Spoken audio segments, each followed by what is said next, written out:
L-attur Frederick Testa li fl-aħħar elezzjoni ġenerali vvota lil Partit Nazzjonalista qal illi fil-ħajja jiġu momenti fejn persuna tieħu deċiżjonijiet illi jaffettwaw la ħajjitha. Qal illi jekk ġara lilu meta iddeċieda illi fl-elezzjoni ġenerali tad-9 ta' Marzu jagħti l-vot tiegħu lil Joseph Muscat. Sostna illi mhux biss għażel illi jagħti l-vot iżda iddeċieda wkoll illi jkun attiv fil-moviment ta' Malta tagħna lkoll. Mark McAuliffe, student universitarju, esprima sodisfazzjon tiegħu għal proposta tal-Partit Laburista illi l-istipendji jissaħħu. Qal li jinsab gburi illi l-ewwel vot tiegħu se jagħtih lill-Partit Laburista.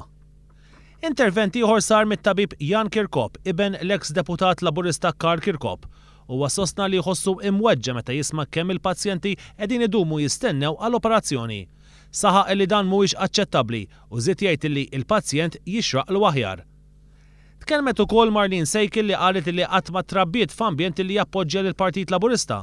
Spjegat li llum tħossha komda iżda blaqda u l-pożittività li qed jisħaq fuqha Joseph Muscat. Bħala om ta' 3 tfal hija faħret il-proposta ta' Child Care b'xejn, hekk kif qalet li din se tagħti indipendenza kbira lin-nisa, speċjalment dawk separati jew single mothers. John Bencini qal illi llum il-ġurnata jinsab gburi li huwa parti mill-moviment tal-Partit Laburista. Tkellem dwar ir-riżenja tiegħu mill-Partit Nazzjonalista wara ħafna snin membru f'dan il-partit. Sostna illi l-jum li ddeċieda li ma jibqax mal-Partit Nazzjonalista kien meta Lawrence Gonzi qal illi se jivvota bil-qalb kontra ir-roħs fil-kontijiet tad-dawl u ilma. Tkellem ukoll Keith Mintoff illi bħala student qal illi jinsab gburi li huwa attiv fih dan il-moviment madwar il-Partit Laburista. Qal illi l-Partit Laburista huwa l-uniku partit li ħareġ bi proposti konkreti għall-istudenti.